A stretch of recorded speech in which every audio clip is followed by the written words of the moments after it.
નમસ્કાર મિત્રો, સ્વાગત છે તમારું અમારા યુટ્યુબ ચેનલની અંદર। આજના વિડીયોમાં મિત્રો વાત કરવાના છે માનવ કલ્યાણ યોજના 2026 વિશે।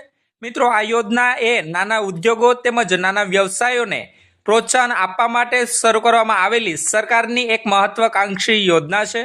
આ યોજના અંતર્ગત મિત્રો વ્યવસાયકારોને 10 થી પણ વધારે વ્યવસાયો કરવા માટે સરકાર દ્વારા વિનામૂલ્ય સાધનો પ્રોવાઈડ કરવામાં આવી રહ્યા છે। આજના વિડીયોમાં મિત્રો આ માનવ કલ્યાણ યોજના 2026 ને લગતી વિગતવાર માહિતી આપણે જોશું અને જાણીશું કે મિત્રો આ માનવ કલ્યાણ યોજના 2026 અંતર્ગત કયા કયા વ્યવસાયો માટે આવેદન કરી શકશો, આ યોજનાનો લાભ કોણ લઈ શકે, તેમજ મિત્રો આ યોજનામાં કોણ અરજી કરી શકે, આ યોજના કઈ કાસ્ટ માટે ખુલ્લી મૂકવામાં આવશે, તેમજ મિત્રો આ યોજનાનો લાભ લેવા માટે અરજદારોએ કયા કયા ડોક્યુમેન્ટ રજૂ કરવાના રહેશે અને મિત્રો છેલ્લે કે અરજદારોએ ક્યાંથી અને કેવી રીતે આવેદન કરવાનું રહેશે, આમની આવેદન પ્રક્રિયા ક્યાંથી શરૂ થવાની છે, વિગતવાર માહિતી આજના વિડીયોમાં મિત્રો આપણે જોશું અને જાણીશું। તો મિત્રો ગુજરાતના તમામ અરજદારો વિડીયોના ખાસ છેલ્લે સુધી બન્યા રહેજો અને મિત્રો ચેનલ પર પણ નવા આવ્યા હોય તો વિડીયોને લાઈક કરી દેજો અને ચેનલને સબસ્ક્રાઇબ કરવાનું પણ ના ચૂકશો। તો મિત્રો સૌપ્રથમ તો વાત કરીએ કે માનવ કલ્યાણ યોજના 2026 અંતર્ગત કયા કયા વ્યવસાયો માટે તમે અરજી કરી શકશો, એટલે કે કયા કયા વ્યવસાયોનો આ યોજના અંતર્ગત સમાવેશ કરવામાં આવે છે।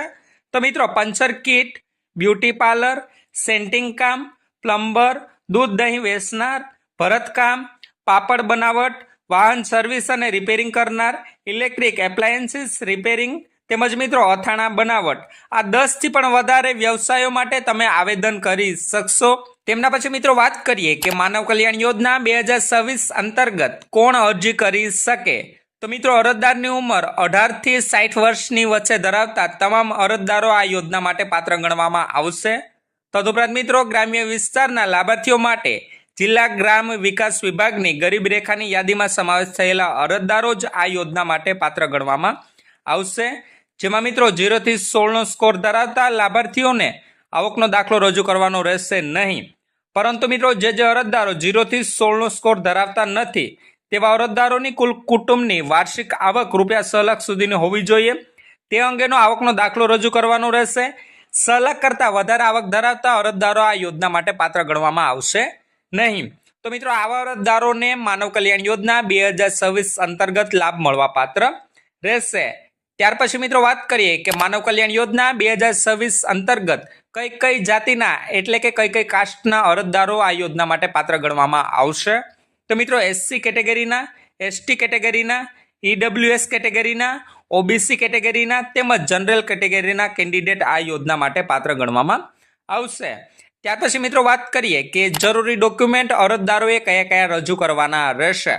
તો મિત્રો અરજદારનો આધાર કાર્ડ, અરજદારનો રેશન કાર્ડ, બીપીએલનો દાખલો અથવા તો આવકનો દાખલો જે આપણે આગળ જોયું એ મુજબ, તેમજ મિત્રો જાતિનો દાખલો એટલે કે કાસ્ટ સર્ટિફિકેટ, અરજદારનો passport size photo, E Shram card, mobile number, email ID તેમજ મિત્રો સ્વઘોષણા પત્રક। હવે મિત્રો સ્વઘોષણા પત્રક જે મિત્રો આપની ડિસ્પ્લેની સામે જે દેખાય છે એ મુજબનું સ્વઘોષણા પત્રક તે તમારે જાતે ભરી અને ઓનલાઈન સ્કેન કરી અને અપલોડ કરવાનું રહેશે।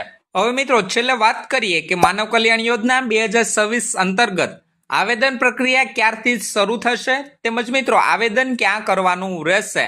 તો મિત્રો માનવ કલ્યાણ યોજના 2026 અંતર્ગતની આવેદન કરવાની પ્રક્રિયા મિત્રો એપ્રિલથી લઈને મેની વચ્ચે સ્ટાર્ટ થશે।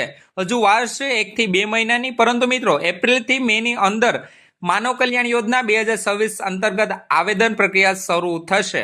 હવે મિત્રો છેલ્લે વાત કરીએ કે આવેદન પ્રક્રિયા તમારે ક્યાંથી અને કેવી રીતે કરવાની રહેશે। તો મિત્રો જે ઈ કુટીર પોર્ટલ પર જઈને તમારે આવેદન પ્રક્રિયા કરવાની રહેશે, જેમની ઓફિશિયલી વેબસાઇટની વાત કરીએ મિત્રો તો ekutir.gujarat.gov.in જે મિત્રો આપની ડિસ્પ્લેની સામે દેખાય છે એ મુજબનું પેજ ખુલીને આવી જશે। ત્યાં જઈને તમારે અપલોડ કરી ડોક્યુમેન્ટ અને તમારે ઓનલાઈન આવેદન કરવાનું રહેશે। તો મિત્રો બસ આ જ હતી વિગતવાર માહિતી માનવ કલ્યાણ યોજના 2026 ને લઈને, જેમાં મિત્રો કયા કયા ડોક્યુમેન્ટ રજૂ કરવાના રહેશે, આવેદન ક્યાંથી કરવાનું રહેશે, અરજી પ્રક્રિયા ક્યાંથી શરૂ થશે, સંપૂર્ણ વિગતવાર માહિતી વિડીયોમાં આપણે આગળ જોઈ। હવે મિત્રો આમની આવેદન પ્રક્રિયા જ્યારે પણ શરૂ થશે અમારા ચેનલના મારફત આપણે ઇન્ફોર્મ જરૂરથી કરશું કે આવેદન પ્રક્રિયા માનવ કલ્યાણ યોજના 2026ની શરૂ થઈ ગઈ છે। તો મિત્રો બસ આ જ હતી માનવ કલ્યાણ યોજના 2026ને લગતી સંપૂર્ણ માહિતી।